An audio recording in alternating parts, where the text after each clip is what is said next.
Oh, howdy all, grab yourself a drink. It is time for some Path of Exile 2 discussion. Welcome to day 8 of Teaser Season for patch 0.30, the Third Edict expansion. Today, what I wanted to do is go through just a summary of the biggest things that are coming or that are confirmed not to be coming in 0.3.0. The trade changes we're going to be talking about, these are going to eventually apply to Path of Exile 1 players as well. The rest of these changes, or lack of changes, are just simply for Path of Exile 2. So let's have a quick look at an overview. We're going to be discussing the removal of Cruel, the absence of the Druid, the confirmed absence, the Druid did not make it in. Then changes to crafting, these are big, these are not being talked about as much as they should be. Fourth, we have the changes to support gems, these are massive. These are probably going to be the single biggest thing that's changing on this entire list. Fifth, we have something else that's missing, that is the Trials of the Ancestors alternative method of ascending. And then sixth and finally, we have the biggest change of all, which is going to be the introduction of asynchronous offline trading. Now, when I say asynchronous and offline, that applies to the seller.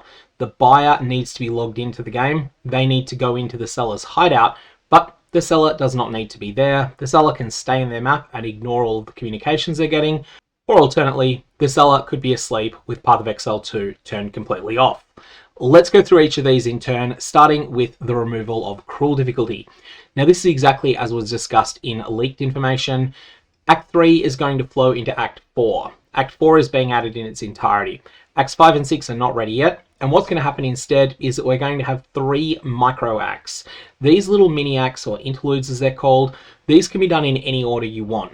So, Acts 1, 2, and 3 are completely on rails. You've just got to do them in order, and you don't have much agency over which parts you do when. There's a couple of little bits where you've got some agency in Act 2, but not really much. Act 4 opens up a lot. Act 4 is going to present you with something like 8 different objectives. You've got to do all of them, but you can do them in the order of your choice. Then we have the 3 interludes. You can tackle the interludes in whichever order you want. There is a number 1, a number 2, and a number 3, but you can do them out of order if you want. And once you get to certain points within each of the interludes, then the rest of them will all increase in difficulty. The intention of these is that Grinding Gear Games thought that you're going to need something like 20 additional zones after completing Act 4 before you're ready for endgame mapping. And they wanted to provide this sort of level of zones using some of the bosses that are completed for Act 5 and Act 6, and also some bosses that they wanted to have at endgame that aren't necessarily ones that are designed for particular places in Acts 5 and 6. They can be something you'll get to fight during the interludes for now, and then later on, they'll always be around at endgame after that. Now, the second thing we've got to talk about is some bad news, and that is, unfortunately, the Druid just wasn't finished. The Druid is not going to be in 0.3.0. Reading between the lines, Grinding Gear Games did not want to push a disappointment here, or delay skill viability fixes. So they could have potentially got the Druid out in a state that was reasonably similar to Launch Day Huntress, where there were a couple of skills that were too good, a couple of skills that were really, really bad, and at the same time left a lot of skills in a terrible state. Or they could have spent that time polishing the skills that do exist at the moment, and then just having the Druid something that they can drop in the future. They chose to go with the second route. I think they probably made the right call there, but I can definitely understand why a bunch of people will not be particularly happy with this choice. Anyways, no Druid in 0.3.0. It looks like this decision was made quite late, because we do know from data mining that there's a whole lot of Druid voice files that have already been recorded, and it actually exists in the 0.2.1 client of Path of Exile 2. So they've definitely been done. They've been done for a little while. They're probably being prepared for 0.3.0, but they just couldn't get it over the quality assurance line, and so it's not going to be in. Third change that's coming up is going to be a major change to crafting. This is being talked about less than it probably should be. One of the biggest things they're doing here is changing it so that there are going to be higher tier versions of some of the basic currency items. So we have the higher tier transmutation, higher tier augmentation, regals, chaos orbs, and exalts. I want to specifically point out the higher tier transmutations. The top tier one, the perfect transmutation orb, guarantees a mod that requires level 75 or higher to roll. So this is better than getting a tier 5 magic item. Now, this is not going to be a crafting item that every time you use it, it's going to have spectacular results. But sometimes when you use one, it is going to have spectacular results. And that's going to be what we're going to want to watch with these. I think these are going to be really good for starting items off, especially in item slots where there is a mandatory mod, and that mandatory mod is very high level, such as +5 to the level of class of spells on a wand. That mod is absolutely mandatory, and these top tier transmutations may actually be the best way to get it, so keep that one in mind. However, it's worth noting that the Regal and Chaos Orb versions of these do not guarantee a level 75 mod, they seem to guarantee a level 50 mod instead. There are also higher tier versions of the Exalted Orb as well, which are also going to be really important here. Another thing that's coming to Path of Exile 2 that already exists in Path of Exile 1, and that I don't think will work as well in Path of Exile 2 as it does in 1, is extraordinary item bases. So you'll occasionally be able to find items that have exceptionally high quality, going up as high as 30%. Again, this is something that exists in Path of Exile 1 already. Or you'll also be able to find items that exceed the usual socket limit by 1. These are just going to be strictly better than any other base. What this means is that beyond a certain point, all very, very high tier crafting probably needs to start with these particular bases. And that's something I'm not sure I'm a big fan of, but I'm willing to give it a try. We'll see how exactly it plays out. It may just be that when you're mapping and you get a 28 quality premium base like this, it ends up just being a big jackpot drop that you're excited by, and that's the main change. But I think what this is going to mean is that a lot of the bases that previously were worth picking up are just not going to be worth picking up ever again as a result of this change. So we'll see how that goes. Next up, there are some other changes happening to essences and a couple of other types of crafting. One of the things I think is interesting is that in 0.2.0, Grinding Games made a big numerical change that completely and utterly failed to Omens. What they did there was they made the Omen of Whittling and the left, right, and nulls, so the three best Omens, they made them 6 times more common than they'd been previously. The stated intention here was that this would make them more available to more players. The practical effect here actually ended up being something quite different. What it ended up doing was it made mirror tier crafters even further ahead of everyone else. That's because they could afford to throw 6 times as many of these Whittling Omens or these left, right, and nulls at a particular craft, and then this increased the gulf between them and what a typical player could craft. This increased gulf then gave those mirror tier crafters even more dominance of the Trade League economy, which meant they had even more power to buy up all of the Omens of Whittling and all of the left, right, and null Omens that came onto the market. Ultimately, and this is my commentary, not Grinding Games', these drop rate changes were a complete and utter failure. They actually made it less accessible to craft, even though they were intended to do the opposite. What they're doing this time though, and I think this is a really smart choice, there's a number of new Omens coming that are strong, but they're designed in ways that don't have any real appeal to mirror tier crafters, which means that we're not going to see this continue to be the case, at least if Grinding Games have managed to pull this off right.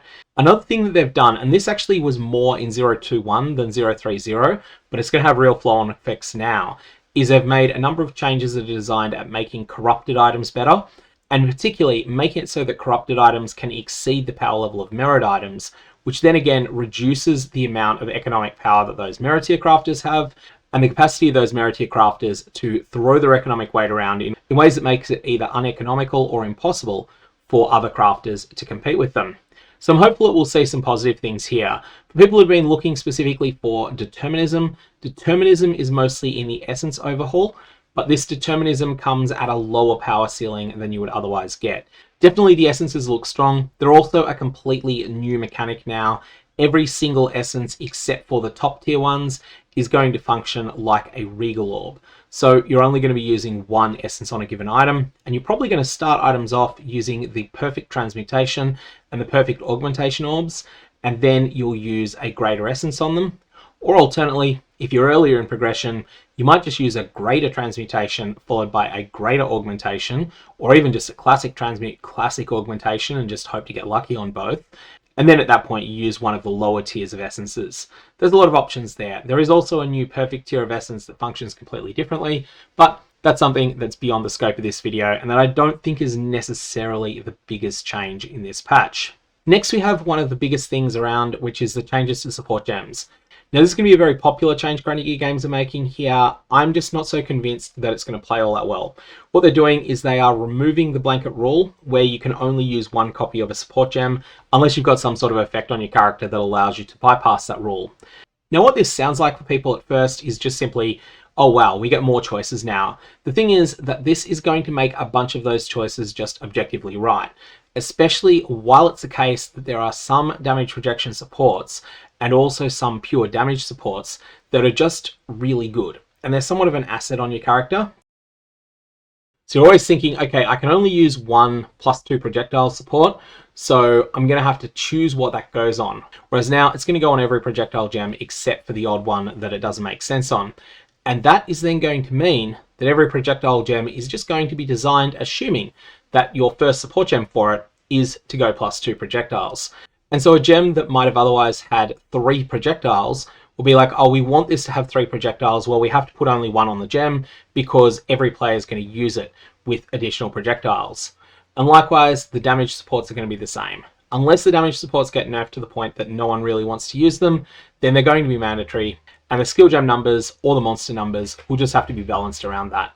I think that what Grinding Gear Games should have done here is removed the 1 copy per gem limit for specific gems instead. So for instance, Poison Support. This is the one that you needed the ability to apply to multiple skills. We should have got the ability to use that on multiple gems, but not the ability to use all of the base damage effects on every single gem, because that's just going to homogenize things. People are just going to use the numerically best things like we do in Path of Exile 1. In Path of Exile 1, literally 97% of attack builds use exactly 1 of Brutality support, Void Manipulation support, or Elemental Damage with Attack support. Or alternately, sometimes they'll replace one of those with the Awakened version, but 97% of attack builds use one of those because they're numerically so good that skill balance is designed around the assumption that your first support gem goes to one of those damage multipliers. Hopefully we don't get into that spot in Path of Exile 2, but I do think today's changes put us on a trajectory towards that change. Fifth, we've got some bad news, and that is that Trials of the Ancestors didn't make it in. The only ways to ascend in the Third Edict are going to be the ones that are already in the game. This one was something Grinding Gear Games wanted to get in, but it was dropped because they weren't finished with it. And ultimately, I'm a little bit disappointed in this. I would have liked to have had Trials of the Ancestors as an option. But ultimately, what Grinding Gear Games need out of all of the Ascendancy options is content that puts up maybe not a complete brick wall in front of people that are using bot cheat software, but a very, very substantial barrier to those bot cheaters. That then means that more actual human labor, i.e. humans playing the game, has to go into getting them past their ascendancies. Otherwise, they're going to end up standing out like a sore thumb when they get to endgame and they're completely unascended, or maybe they're just simply single ascended. That, I think, is the intention Grinding Gear Games are going for with the 2 types of Trials of Ascendancy we've already seen. And I assume that Trials of the Ancestors, if it's anything like the Path of Exile 1 version that was around for 1 league, it'd be reasonably similar. However, we're now in this spot where the Trials of the Sekma are relatively unpopular with a lot of players. The Trials of Chaos are very, very, very RNG in terms of how difficult they feel, and they can be really oppressive if you get quite a way in and then you just get absolutely crushed because RNG rolls poorly for you. And so a lot of people are wanting to see a third outcome. A third outcome is not ready, so it's not going to be there. And finally, we get to the biggest change of all, and this is trade. Now, this is huge in Path of Exile 2 on day 1 of 030, and it will be in Path of Exile 1 in an indeterminate amount of time, probably 327, unless it's a catastrophic failure in Path of Exile 2. And really, when I say catastrophic failure, I'm talking about players saying this whole system needs to be scrapped, it is terrible, it's completely ruining the experience of loot on the ground, etc, etc, etc. So if that happens, maybe it won't come to Path of Exile 1. I kind of don't expect that will happen, but I guess we shall see. Now, this allows asynchronous trading. What is going to happen in the future is that you will go to the trade website as you do now, and you'll select an item. Instead of sending a ping to the player whose item it is to say, hey, I'm interested in buying your Astramentus for 5 divines, let's meet in your hideout and transact. Instead, you unilaterally can go to their hideout whether they're online or not, and you can unilaterally carry out the trade. Note that if Astramentus remains more than 5 divines next league, then this might end up in a little bit of seller's remorse here. Now, this is going to be carried out through the use of merchant tabs. These are going to function a little bit like existing premium tabs, but they'll be designed for use with this asynchronous system. If you have existing premium tabs that you have purchased before 0.30, you will be able to swap those 1-for-1 with merchant tabs. We don't have full details on this as yet, and there'll probably be more information clarifying exactly how this is going to work. Warning, warning, warning. When you do this, you're going to lose out on a tab in Path of Exile 1, because in Path of Exile 1 at the moment, there's no such thing as a merchant tab, And as a result, you probably want to think about this before doing it in Path of Exile 1. What I'm assuming will happen here is if you've got 5 premium tabs in both Path of Exile 1 and Path of Exile 2, and then you go and convert 2 of them into merchant tabs, what I'm assuming will happen is that those 2 will become remove only in the current leagues as well. That's what I'm assuming will happen. Grinding Gear Games will have to clarify that though, because there's 1,000,001 questions about edge cases and the like. Now, this is going to be an amazing change for good faith sellers. It is going to be an amazing change for buyers, and it's going to be a mostly unusable system for bad faith sellers. Grinding Gear Games have thought of a bunch of potential edge cases of the ways that people might troll, like for instance, listing an item that's worth 20 divines, listing it for 1 divine, but then making your hideout NPC inaccessible. Instead, you'll spawn at the feet of the hideout NPC. However, the big thing to be aware of here is that mistakes as a seller are going to be punishing. If you list an item for 12 chaos and you'd meant to list it for 12 divines, that's going to be an expensive lesson to learn. There are no takesies backsies. It is just gone. Someone else is going to profit at your expense, and you're going to have a huge setback as a result. Now, I think this is going to have an absolute warping effect on the value of items across the entire game. Any item that is genuinely good, but that is completely oversupplied. And here is an example from Path of Exile 2. I will use a moderately well but not flawlessly rolled Tangle Tongue during 0.2.0. This is an item, there's a lot of them on the market, and the primary thing that's gating your ability to get them is not the cost of the item, it's finding a seller that is actually willing to transact. If you want an item from Path of Exile 1 that might compare here, I would say the Ivory Tower is a good example, especially if it's reasonably well rolled. The Ivory Tower is one of those things that it's just rare enough that you won't find that many of them yourself, but it's also not rare enough to be high value and thus an electrifying drop that you're really excited to interact with again. You're happy to pass it on to someone else in exchange for a bunch of currency from them. It's just something fairly mundane. Most people who pick up an Ivory Tower do not want to mess around selling it in Path of Exile 1. Most people who pick up a mid to well rolled Tangle Tongue in Path of Exile 2 do not want to bother selling it. They would love to just list that item and then forget about it. Well, this system is going to allow those people to do so. And what this is going to mean is that instead of that item effectively being destroyed because the person listed in a tab and then just completely forgets about it for the entire league, instead what's going to happen is that that item is then going to end up in somewhat of an undercutting war with other players, and as a result, it's just going to keep dropping and dropping in price. The opposite is going to happen though if you get one of the very best items in the game.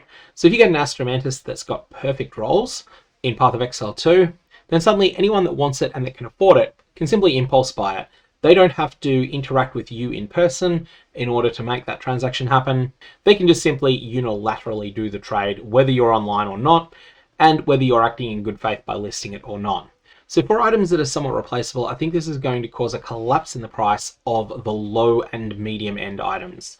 The very, very high end items will probably go up in price, or at least will stay the same, and the low and medium and maybe even high end items will all collapse in price. Similar thing will happen with rare items as well, although rare items can be that bit more irreplaceable. And sometimes you can look at 2 items and you can think, hey, they're pretty much the same item, but then someone else can go, oh, that one on the left has 37 dexterity, the one on the right has only 35. With 37, I can use my gems, with 35 I can't, therefore I want the one with 37. Anyways, that's the biggest changes. There are a number of other changes that are being made, such as a decrease in attribute requirements across the board for pretty much everything, but that's something that's going to have to wait until I do my patch notes deep dive. I did a quick look over of that on stream earlier today, but the deep dive will take a while to put together. I'll leave it there. May your Varlorbs have interesting results.